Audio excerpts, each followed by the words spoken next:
Hello mọi người, xem video hay thì hãy đăng ký thành hội viên, like, tìm và comment ngay nhé. Lỗ hổng ngày tận thế phổ biến nhất năm 2025, vào cuối cuộc chiến. Chấn động. Thây ma. Hồ xác chết, thiên tai. Nhân tính, là một người trùng sinh. Làm thế nào để sống trong những ngày cuối cùng? Sống sót. Khoảng nửa năm nữa. Tôi phải nhanh lên. Có quá nhiều việc phải làm, ăn xong cơm. Đầu tiên tôi đặt vé tàu về quê, sau đó đến đơn vị làm việc. Bỏ việc, lương cũng không muốn nữa. Anh đã làm tốt công việc của anh được yêu cầu làm vào buổi sáng chưa? Lý Na, nếu cô không trả lương cho tôi, chuyện cô và Tiểu Hàn ở cùng nhau, tôi sẽ nói với Tổng Giám đốc Tôn. Tôn Tổng là ông chủ công ty, với Lý Na là vợ chồng. Nghe lời nói của tôi, Lý Na dừng lại ngay lập tức. Tiểu Lý, đừng bốc đồng. Ý anh là muốn từ chức, phải không? Có kế hoạch gì? Không cần kiểm tra tôi muốn về quê để phát triển. Cô trả lương cho tôi đi cũng sẽ không nói lung tung đâu. Được. Vậy anh phải làm theo lời anh nói, mau rút tiền đi, tôi còn 40 vạn nữa. Tôi sẽ chuyển cho anh mấy chục vạn tệ. Chúng ta đã nói rõ rồi nhá, yên tâm đi, tôi không quan tâm đến chuyện vớ vẩn của cô đâu. Ra khỏi công ty, tôi đến trạm xổ số, trong ngày tận thế. Tôi đã tưởng tượng nhiều hơn một lần, nếu trở lại điểm ban đầu, tôi sẽ chuẩn bị gì? Xin chào, số này của bóng màu đỏ không thay đổi. Bóng rổ từ 1 đến 16. Gấp 3 lần, mua xong về xe, đi tàu cả đêm về nhà. Bố mẹ, con về rồi, sao vậy? Xem dáng vẻ có phải bị ủy khuất rồi không? Nhìn đứa con trai khóc, mẹ đau lòng không kìm được. Lần này về sẽ không đi ra ngoài làm nữa. Lần này về con có việc phải làm. Về sau sẽ phát triển ở nhà, để tránh một số rắc rối không cần thiết. Chuyện của ngày tận thế, tôi quyết định không nói với họ. Ngày hôm sau tôi đến nhà ông nội. Phần đất quan trọng nhất để xây dựng căn cứ. Ông ơi, lần này con về sẽ không đi đâu nữa. Kế hoạch xây dựng một trang trại sinh thái du lịch tại nhà. Trang trại sinh thái du lịch là gì? Tôi không nói gì cả, chỉ nói với ông nội là muốn chia đất trong nhà để bắt đầu kinh doanh. Khi ông đưa đất cho chú của cháu, đều nói không cần, cứ nhất quyết muốn ra ngoài làm việc. Vẫn là cháu trai lớn của ta, được. Đến lúc đó ta sẽ nói với chú của cháu. Giải quyết vấn đề đất đai, còn lại là việc xây dựng. Ngày hôm sau đến ngày mở thưởng. Sáng sớm tôi bắt taxi đến tỉnh thành nhận giải thưởng, khấu trừ thuế phí đến tay 3.120 vạn. Mấy nhân viên vây quanh tôi liên tục thuyết phục. Thấy tôi thờ ơ, có nghĩa là đe dọa. Chúng tôi cũng vì lợi ích của anh, tặng một số tiền để giúp đỡ phúc lợi. Anh nói có phải không, Lâm tiên sinh, chỉ 5 vạn. Nếu anh còn kỳ kèo thêm nữa thì tới một xu tôi cũng không góp nữa. Trở về làng, nghĩ đến việc xây dựng căn cứ, chắc chắn là không thể qua mắt được cha mẹ. Vì vậy, tôi đã tạo ra một lý do để yên tâm, xây dựng công viên du lịch nông thôn. Con muốn khởi nghiệp, bố ủng hộ con, mấy năm nay cũng tiết kiệm cho con một ít tiền, giữ lại để cưới vợ. Nhưng theo quy mô con nói, vẫn chưa đủ. Đừng lo lắng về tiền bạc, con đã trúng được vé số hơn 3.000 vạn. Thuyết phục được cha mẹ, nhiều việc còn lại sẽ thuận tiện hơn nhiều. Ngày hôm sau, cha tôi tìm được bí thư làng, thủ tục xin đất để cải tạo. Nghe nói muốn làm du lịch, có thể thúc đẩy doanh thu địa phương, bí thư làng vui vẻ cho tôi thuê với giá hạt rẻ. Về đến nhà, con đang xây một cái hầm. Nhóm du lịch nông thôn có cần bức tường cao 6 mét không? Con phải bật điện nữa, con phải xây tháp vô vật liệu cao 10 mét nữa.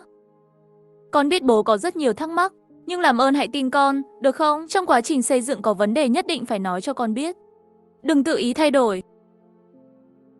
Được rồi, dù sao cũng là tiền trúng số của con, bố sẽ làm cùng con. Cha tôi vốn là người xây dựng. 10 mấy năm thực dụng và quan hệ không phải là để đấy. Bắt đầu liên hệ với nhóm kỹ thuật ngay lập tức và các nhà sản xuất vật liệu xây dựng khác nhau. Tôi bắt đầu thống kê một số danh sách vật tư cần thiết để tồn tại. Mọi thứ đều đang diễn ra không ổn định. Liên quan tới tiền, tôi lại tới ngân hàng, yêu cầu 2.000 vạn khoản vay khởi nghiệp nông thôn. Tổng cộng 5.000 vạn tệ, hoàn toàn có thể tận dụng giá trị hàng mấy tỷ. Vài ngày tới, tôi sẽ đích thân đến thành phố, đặt mua một số món đồ quan trọng nhất trong phòng ngủ, vũ khí và phương tiện, 20 chiếc nỏ compassat, 6.000 mũi tên, ngoài ra còn có vũ khí lạnh như dao, súng, gậy, khi 40 chiếc xe vào bãi đỗ xe ngầm. Thực sự làm cha tôi ngạc nhiên. Còn 1 tháng nữa là đến ngày tận thế, xây dựng căn cứ cơ bản hoàn thành. Bước tiếp theo là đưa tất cả người thân bên ngoài về. Dù sao một nơi lớn như vậy cũng cần nhân lực. Người thân chắc chắn là thích hợp nhất. Thuyết phục cha mẹ hợp tác. Lừa đảo và lừa dối, ngoại trừ chú, dì và chú ba có việc không về được. Về cơ bản tất cả đều ở đây. Tiểu Hàng, sau này, em theo anh và giúp anh làm việc. Viên Viên, anh đã xin nghỉ cho em rồi, hãy ở nhà trong thời gian này. Lý Hằng, Lý Viên, em trai và em gái của tôi, anh là con trai cả của hai gia đình. Có ảnh hưởng tuyệt đối trong vai vế vãn bối.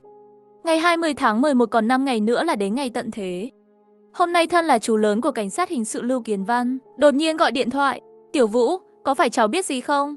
Hôm nay bọn chú họp và đưa ra một thông báo. 3 ngày nữa giao thông sẽ bị phong tỏa hoàn toàn. Sau đó, tất cả chúng ta hãy tích trữ một số nguồn cung cấp. Lẽ nào tới sớm hơn rồi? Nếu không để Tiểu Nhạc và dì họ đến đây đi. Bây giờ chú bận hơn. Bên này nhiều người, chú đừng lo. Chú lớn có chút thay đổi, quyết định đưa họ tới vào ngày hôm sau. Nhưng không ngờ nửa đêm lại phát sinh sự cố. Tiểu Vũ, cháu nhanh chóng lái xe đến đây, đón hai mẹ con dì sang đấy đi. Chú vừa nhận được cuộc gọi, có một người trong làng. Tất cả đều biến thành thây ma trong phim. Chú cảm thấy điều này thật bất thường. Cháu sẽ đi ngay. Chú phải cẩn thận. Có vấn đề gì thì nhanh chóng đến công viên du lịch. Đại thúc đồng ý một tiếng liền cúp điện thoại. Tôi đánh thức em trai vẫn đang ngủ dậy. Tiểu Hàng, mau dậy đi, chúng ta đi đón dì và họ đến đây. Muốn nói thì trên đường đi rồi nói. Kiếp trước chính phủ thông báo công bố vào ngày 25. Bây giờ có vẻ như, trước đó, virus thây ma đã tồn tại. Tốc độ truyền rất nhanh. Chỉ cần bị cắn đến 3 phút sẽ biến dị. Chỉ trong vài ngày đã đến mức không thể kiểm soát được. Tiểu Vũ đây. Dì tôi nhìn tôi với vẻ mặt nghiêm túc. Vừa định mở miệng, đừng hỏi, hãy mang đồ lên trước đã. Lát nữa cháu sẽ nói với mọi người sau. Xe địa hình khởi động nhanh chóng. Tôi dẫn mọi người chạy ra ngoài thành, đi ngang qua một siêu thị. Nhìn từ xa thấy hai tên lính canh đang lơ lửng ở đó. Nhìn kỹ thì thấy hai khuôn mặt đầy những đốm đen. Mọi người ở trên xe, đừng xuống đấy nhá. Anh họ, anh đi làm gì vậy? Bảo vệ mẹ em. Không được mở cửa mà không có lệnh của anh. Không ngờ tới Lý Hằng không nghe lời cầm đao xuống xe. Không đợi để mắng thằng bé, chỉ thấy hai bên thây ma kia đã đến gần. Tôi lao tới như một con báo. Một đao chặt đầu thây ma. Lập tức lại một đao giải quyết con thây ma thứ hai. Sau đó mò mẫm trên người tìm một cái gì đó. 2 khẩu súng, tổng cộng 6 viên đạn. Dường như chính phủ cũng biết mức độ nghiêm trọng. Vì vậy, được trang bị nhiều đạn hơn. Nhìn Lý Hằng đã phát ngốc. Xác nhận không có dấu vết bị cắn mới yên tâm. Đã bảo em đừng xuống xe, em xuống đây làm gì? Em muốn giúp anh. Cũng nên để em luyện tập một chút rồi, chỉ cho cậu ấy kỹ năng dùng dao. Lý Hằng từ nhỏ đã can đảm, mặc dù lúc đầu hơi bối rối, lát nữa công phu lại có chút háo hức muốn thử. Thôi nào, nhanh chóng tìm xem có thây ma nào mặc đồng phục cảnh sát không. Một lát sau, chúng tôi tìm thấy thêm 2 xác chết ở một góc phố khác. Để em. Lý Hằng nói xong liền chạy qua, như thể muốn một nhát xuyên tim. Một đao đâm vào ngực của thây ma. Đâm đầu mới có tác dụng. Không đợi Lý Hằng phản ứng, thây ma đột nhiên ném cậu ấy qua một bên. Trước tiên hãy thấy tôi là tay lên dao rơi, sau khi để lại mò mẫm một cái, lại thu hoạch 2 khẩu súng lục và mấy viên đạn. Sao con thây ma này mạnh như vậy? Tốc độ cũng nhanh, ước tính tốc độ và sức mạnh của thây ma và chúng, trước khi chớp là tỷ lệ thuận. Con này cao như vậy xem ra là rất mạnh. Lại dạy cho cậu ấy một ít, kỹ năng giết thây ma trong 5 năm ngày tận thế. Anh ơi, sao anh biết nhiều thế? Tôi không trả lời. Quay lại xe, lại nhìn thấy bên ngoài xe lại có mấy con thây ma. 2 người mỗi người mấy nhát đem thây ma giải quyết lên xe. Nhanh chóng trốn khỏi đây. Tiểu Vũ vừa rồi bên ngoài xe là gì? Chú của cháu ra ngoài có phải có liên quan tới chuyện này không? Đừng lo lắng, dì, bên chú, nhiều người như vậy sẽ ổn thôi. Trở về căn cứ, từ xa thấy có người ở cổng. Tôi ngạc nhiên, nhanh như vậy, có người đã tấn công căn cứ của tôi. Nhìn gần hơn, yên tâm hơn, chỉ thấy là gia đình Lai Đông Sinh. Tiểu Vũ, người dân trong làng đều điên rồi. Nhị cầu tử mở siêu thị không biết xảy ra chuyện gì. Thấy người là cắn, hầu hết mọi người đều như bị điên vậy.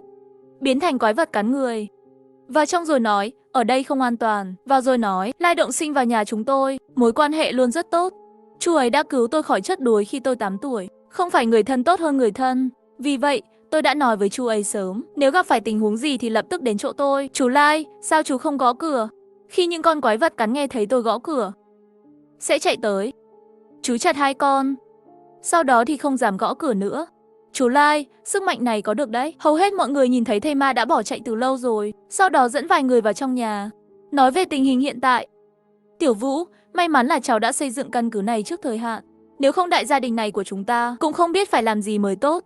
Lúc đó cháu nghe bạn bè nói, sắp tới sẽ có chuyện lớn xảy ra. Vì vậy, cháu quyết định chứng kiến một nơi trú ẩn. Mặc dù có rất nhiều lỗ hổng, nhưng tất cả những người ở đây đều là gia đình. Sau khi ông nội và ông ngoại thương lượng một chút, đã ra lệnh cho mọi người ở đây. Lúc này chú Hai đứng ra. Bây giờ vấn đề nhiều người chúng ta sống như vậy đã được giải quyết rồi, nhưng còn có vấn đề về ăn uống. Mẹ tôi vừa định nói có rất nhiều thức ăn trong kho. Tôi nhìn bà ấy bằng một ánh mắt, người mẹ hiểu ngay lập tức. Chuyện nhà kho ngầm chỉ có cha mẹ Lâm Hằng biết. Mọi người bắt đầu thảo luận. Bây giờ lúa mùa vừa chín rồi, có thể gặt được. Tôi nghĩ chúng ta nên ra ngoài tìm thức ăn, sau này sẽ khó tìm hơn. Xem mọi người thảo luận, tôi lặng lẽ quan sát phản ứng của mọi người. Ngay cả khi vấn đề thực phẩm được phơi bày, nhưng mọi người vẫn rất đoàn kết, không cứu những người thân này vô ích. Mọi người bình tĩnh lại trước đã, tôi đã thương lượng với ông ngoại Tiểu Vũ rồi. Trong nhà luôn có một cái hộp. Căn cứ này là Tiểu Vũ lấy tiền xây dựng. Cũng là nhờ Tiểu Vũ, mọi người mới có thể ngồi đây nói chuyện. Sau này nghe theo Tiểu Vũ, hai ông già đưa ra cùng một quyết định. Những người khác cũng đồng ý. Lúc này tôi đứng lên, mọi người đi với cháu. Bây giờ khắp nơi đều là thây ma, chúng ta phải luôn cảnh giác. Mỗi ngày phải có người canh chừng. Lưới điện cao thế cũng có thể mở được. Ngoài ra, tôi nhìn vào một vài người anh em họ, mấy đứa nhỏ nhất cũng 16 tuổi. Cũng phải gánh vác trách nhiệm. Hạo Vũ, em đưa các em trai đến phòng giám sát mỗi ngày. Có bất kỳ chuyển động nào báo cáo nhanh chóng. Mẹ đưa gì đi? Xử lý một số việc gia đình. Lại có vấn đề gì hỏi ông nội, nói đại khái. Sau đó mọi người không ai có ý kiến, giải tán ai vào việc nấy. Mấy ngày sau cùng chú hai và những người khác ra ngoài khám phá xong. Về tới cổng, gặp được một vị khách không mời. Tiểu Vũ sao vậy? Có phải là thây ma không? Nếu chỉ là thây ma thì tốt rồi. Nếu không ra ngoài, tôi sẽ bắn tên. Sau 3 giây xuất hiện mấy bóng người. Vương Mao Ngư, cái tên rất người tiếng xấu vang xa kia. Các người làm gì ở đây? Tiểu Vũ, chúng tôi không có ý xấu, chỉ là bây giờ xuất hiện rất nhiều quái vật. Anh có thể cho chúng tôi vào công viên du lịch của anh không? Không được. Gọi ngươi một tiếng Vũ ca là cho ngươi mặt mũi rồi, ngươi cũng dám lên mặt thật. Nhanh chóng cho chúng tôi vào. Nếu không sẽ cho ngươi một nhát để ăn chuối xanh đấy. Hôm qua nhị cầu tử còn dám ngăn cản chúng ta. Ngươi biết chuyện gì xảy ra không? Bị tôi chặt vợ anh ta thật là thú vị. Lẽ nào anh không phải là khoe khoang, anh đã thực sự làm thế. Vậy thì sao? Trước đây xem ngươi là con trai của bí thư làng, vì lợi ích đưa ngươi đi chơi. Bây giờ mày chả là cái chó gì. Ha ha ha. Sao các người dám? Vài người nói chuyện không sợ hãi. Họ quyết định tôi không dám nói về anh ta. Là tôi cư xử quá dịu dàng sao? Vậy nhái, tàn bạo quá nhưng cũng rất là ngầu. Nhị Lưu Tử ở phía sau cũng bị sốc. Nhịp điệu này không đúng, không nên là cãi nhau. Sau đó họ đột nhiên tấn công từ cự ly gần. Không đợi họ phản ứng, tôi một đao xông lên. 3 đao xuống 3 cái đầu rơi xuống đất. Vũ ca, ta sai rồi, đừng rước tôi không nói nhảm, thiết lập một cú nhấp chuột. Mấy người khác đã từng thấy trận chiến này ở đâu rồi nhanh chóng lượn. Tiểu Hàng không cần đuổi theo nữa, sau khi nhặt mũi tên về để còn tái chế. Sau khi trở lại phòng khách có một cuộc họp nhỏ, cháu biết các chú không hiểu lắm. Cháu chỉ muốn nói rằng đây là ngày tận thế, phương pháp của chúng ta không cứng rắn, kết cục sẽ còn tệ hơn họ. Sau đó lại nói rất nhiều, chủ yếu là để mọi người nhanh chóng thích ứng với sự xuất hiện của ngày tận thế. Đừng vì thế mà tạo ra rào cản. Ngày 25/11, mưa lớn kéo dài 10 ngày bắt đầu, thiếu vật tư và nguy cơ đối mặt với thây ma. Điều này cũng dẫn đến sau khi mưa lớn, dân số thế giới không từ một. Tiểu Vũ, gia đình của chú lớn, dì nhỏ và chú ba của cháu hiện tại đều không có âm hiểm. Bây giờ đã dừng rồi, có cách nào tìm họ không? Cháu đã nghĩ rồi, nơi chú cháu đi làm nhiệm vụ lúc đó không xa lắm. Cháu sẽ đi tìm chú lớn trước, mặt khác, cháu sẽ đến đồn cảnh sát, xem có lấy được súng không. 2 chiếc xe, một đoàn 5 người. Trước khi đi nhờ cha, cho dù gặp phải tình huống gì cũng đừng mở cửa. Tiểu Lộc, cha em đến làng nhà cũ đúng không? Đó là những gì cha nói khi gọi. 10 mấy phút sau đến làng nhà cũ. Nhìn ngôi làng đổ nát, Tiểu Lộc lập tức sụp đổ. Cha đang ở đâu? Tiểu Lộc, em đừng hét nữa. Lát nữa sẽ thu hút thây ma mà kéo tới. Kế hoạch xung quanh âm thanh của thây ma càng ngày càng gần. Mọi người lên xe đi khỏi nơi này. Xin lỗi, em, không sao, anh có thể hiểu được. Nhưng lần sau đừng làm thế. Bên này của căn cứ, đến đại ca, có người đến rồi. Là bí thư làng, phía sau còn có một số người trong làng. Hoành Viễn. Thôn trưởng, mọi người ổn chứ? Không tốt chút nào. Quái vật ăn thịt người ở khắp mọi nơi. Nhà đại tráng chỉ còn lại một cô con gái này nữa thôi. Nói rồi, kéo cô bé tuyệt vọng phía sau lên. Trong thời gian này nếu không phải mọi người mang theo cô ấy, chắc cũng vậy. Người cha nhìn cô gái nhỏ đầy phẫn nộ. Mỗi lần đến nhà đại trang đều gọi anh ta là chú Lâm. Do dự một chút, Nhưng rồi lại nhớ đến câu nói của tôi. Chú hai cũng nhắc nhở hắn. Tiểu Vũ nói rồi, trong bất cứ tình huống nào cũng đừng mở cửa. Anh biết đến Hoành Viễn, Hoành Đại. Chúng ta đều là cùng một làng. Căn cứ này của mấy người vẫn là do tôi phê duyệt. Cho chúng tôi vào đi. Thấy hai người không động lòng, nữ giám đốc bên cạnh không chịu nổi. Lâm Hoành Viễn, đất này là đất của chung của dân làng, không phải một mình anh. Ngươi không cho chúng ta vào là thấy chết không cứu. Đồng đội lợn này, cô nghĩ còn là trước đây nữa à? Bây giờ quyền chủ động nằm trong tay người ta.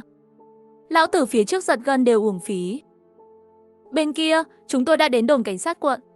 Giải quyết thây ma trên đường, tìm thấy kho súng. Mở cửa bằng chìa khóa tìm thấy. Sao lại nhiều như vậy? 6 khẩu súng tiểu liên, 2 khẩu súng trường tự động, 2 súng máy hạng nhẹ, còn 15 khẩu súng nữa. Chỉ là đạn không nhiều, nhưng cũng vượt quá mong đợi của tôi. Cho mọi thứ đã lên xe. Đột nhiên, một tiếng còi xe cảnh sát vang lên. Chớp tiệt, nhanh lên! 2 chiếc xe nhanh chóng chạy đi. Tôi lấy súng ra bắn loại trừ mấy con thây ma đang đuổi theo. Một lát sau, cuối cùng cũng thoát được một con đường máu. Nhưng phía trước lại xuất hiện rất nhiều xác chết của thây ma. Chúng tôi không rớt những thây ma này. Cẩn thận đấy, vẫn còn có những người khác nữa. Nhìn thấy một đám thây ma vây quanh một tòa nhà nhỏ. Có 3 người trên mái nhà. Trên lầu là cha. Tiểu Lộc đang định hét lên, đột nhiên nhớ tới lời của tôi, liền nhanh chóng ngậm miệng lại, lén lút qua đó. Nói xong cùng với chú Lai lao về phía trước. Mấy nhát chém súng liền xử lý hết hoàn toàn đám thây ma lao lên. Trên lầu 3 người kinh ngạc hai mắt. Chú Lưu Kiến Văn không thể tin được, nhìn cháu trai này xem. Như lần đầu tiên quen biết. Sau đó, với sự nỗ lực của mọi người, thây ma cuối cùng cũng ngã xuống đất. Nhìn con trai vừa rồi cũng đang dũng cảm rớt thây ma. Chú tôi rất vui. Phía sau còn có một đám thây ma vừa đánh lạc hướng.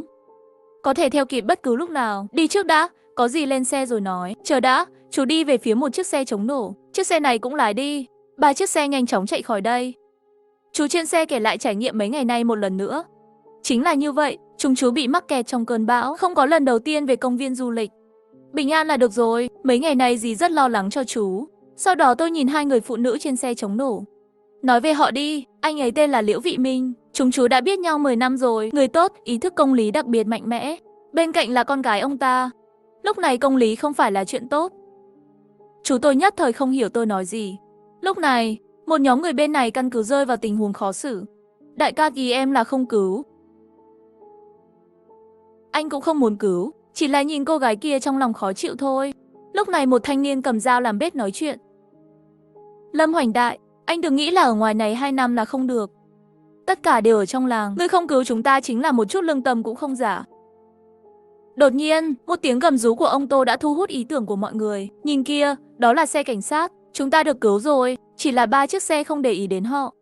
Đi thẳng đến cổng, tôi ra khỏi xe với một khẩu súng tiểu liên trong tay. Không cần nghĩ cũng biết chuyện gì đã xảy ra. Tiểu Vũ à, chúng tôi cũng không có cách nào.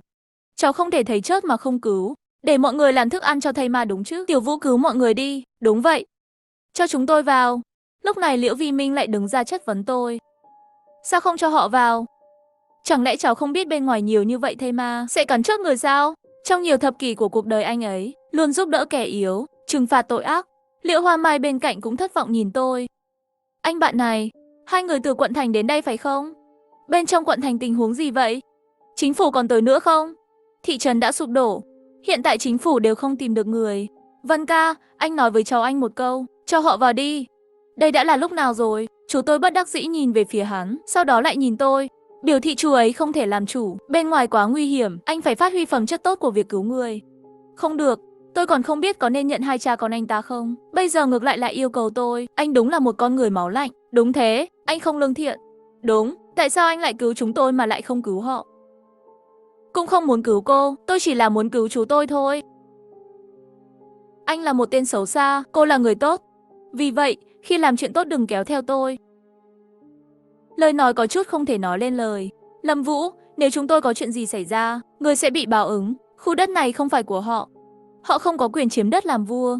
Các loại lời nói bắt đầu nói ra. Tôi giơ tay và bắn vào bên phải đám đông. Cút đi, nếu còn lắm lời nữa, tôi không đảm bảo sẽ bắn không trượt nữa đâu. Liễu Uy Minh sắc mặt nghiêm nghị, tay cầm súng hơi giơ lên, muốn đe dọa tôi. Tôi quay súng lại và chĩa vào anh ta. Người chú hai trên lầu nhìn thấy cũng lập tức giơ lên. Vĩ Minh, cậu muốn làm gì vậy? Tôi sẽ không bắn. Tôi chỉ muốn phô trương thôi. Cảnh tượng rơi vào một sự im lặng kỳ lạ. Tôi không rớt anh vì anh là bạn của chú tôi. Nhưng cơ hội chỉ có một lần. Tiếp theo đó, tôi đi tới trước mặt của tiểu cô nương. Em là Tiểu Huyên Huyên phải không? Chúng ta đã gặp nhau. Có anh ở đây, sau này em không cần sợ nữa. Lúc đầu tôi đã để ý. Trên người mấy người bí thư thôn đều sạch sẽ. Không giống như chạy trốn. Tiểu Huyên Huyên có thể vào. Các người không được. Tại sao nó là một đứa trẻ là một gánh nặng?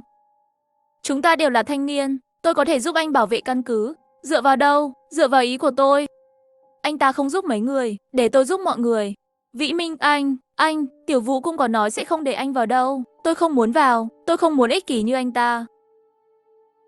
Chú đi thôi. Đường là do hắn tự chọn, hậu quả cũng phải tự chịu. Vĩ Minh, nếu đã như vậy, bảo vệ bản thân. Hesi. Tất cả các người không rời đi trong 3 phút. Rất không nói nhiều. Mọi người không dám ở lại nữa. Liễu Vi Minh phụ nữ cũng không quay đầu đi theo. Chỉ là hắn không ngờ tới, quyết định này sẽ khiến họ không thể cứu vãn. Mọi người đi về phía núi đá. Nửa tiếng nữa đến cổng khu vực danh lam thắng cảnh, cờ loạn 7-8 cái thây ma đi thôi. Đi với tôi để giết lũ thây ma. Tốc chiến tốc thắng. Hai cha con bước được 2 bước, quay đầu lại phát hiện không có ai đi theo. Mấy người đang làm gì thế? Anh không phải anh có súng sao? Dùng súng đeo lưng sao? Đạn không còn nhiều nữa, và tiếng súng sẽ thu hút nhiều thây ma hơn. Mấy người do dự. Không ai muốn tiến lên. Liễu Vĩ Minh nghĩ thầm thật là một đám đồng đội heo, không đáng tin cậy chút nào, bất đắc dĩ gọi con gái tiến lên mở đường. Giải quyết thây ma. Vào khu vực danh lam thắng cảnh rõ ràng có thể đi thẳng, nhưng bí thư làng ấp úng. Nói muốn đi qua bên cạnh. Hoa Mai, những người này không trung thực như vẻ bề ngoài, nhưng hãy cẩn thận. Buổi tối mọi người tìm được chỗ đứng. Bí thư làng và những người khác lấy vật tư ra, nhưng họ dường như không có kế hoạch, đưa cho Liễu Vĩ Minh. Cha đúng là đã cứu vô ích đám người này rồi. Những người này đang giấu chúng ta điều gì đó. Con cứ ở đây, cha sẽ đi đường đó xem sao. Đến cha. Con đi với. Không biết bên đó thế nào. Con cứ ở đây đợi cha trước, cha rất nhanh sẽ quay lại. Nhìn thấy Liễu Vĩ Minh đi ra ngoài, mấy thanh niên trong lòng nhất thời kích động. Cô gái, cô có sợ không? Cô muốn vào vòng tay ấm áp của anh trai không? Liễu Hoa chán ghét nhìn người này không nói gì, nhưng lại làm cho mấy người càng thêm hưng phấn, bắt đầu đùa cợt. Đã là lúc nào rồi, còn chơi, mấy nữ nhân bị các người chơi tới chót. Thi thể vẫn còn ở bên ngoài đấy, bị người đó nhìn thấy trở về chắc chắn sẽ gây rắc rối.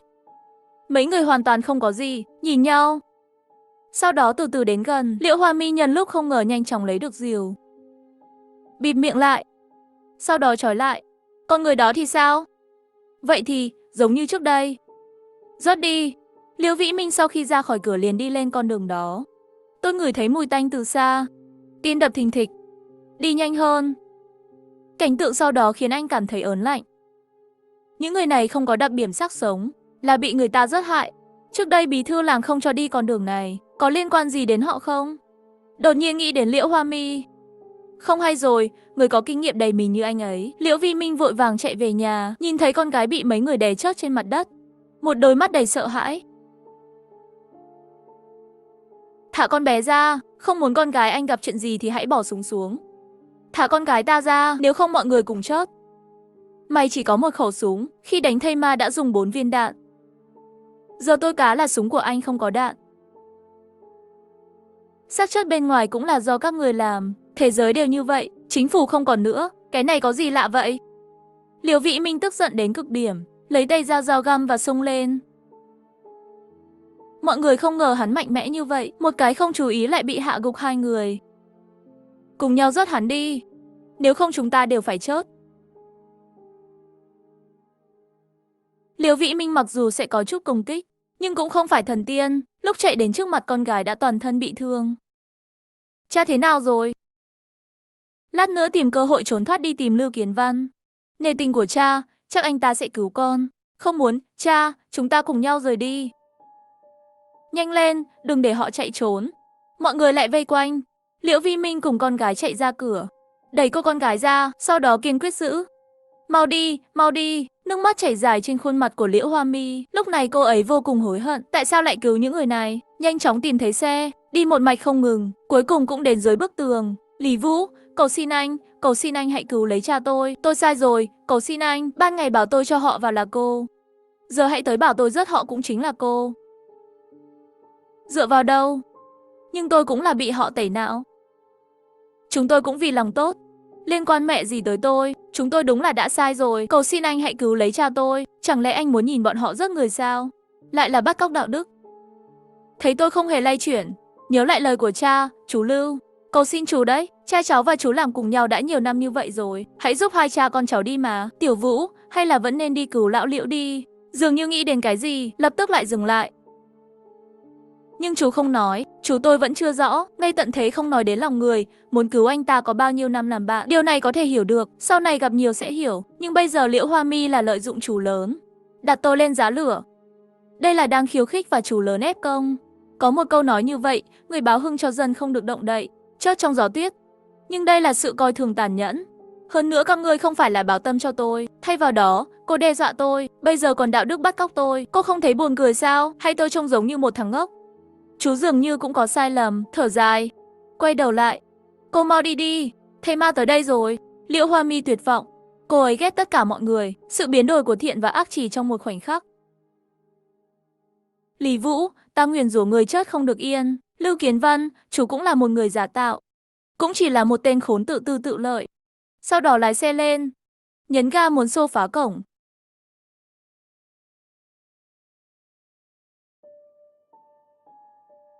Không chút do dự, một đòn chí mạng cừu lớn không chịu nổi cúi đầu xuống. Nhưng tôi cũng hiểu rằng phải bắt buộc làm như vậy, nếu không, mọi người trên căn cứ sẽ gặp nguy hiểm. Đó không phải lỗi của cháu và chú, cháu trước đây đã nói rồi, đó là lựa chọn của hai người họ, hậu quả cũng phải tự chịu.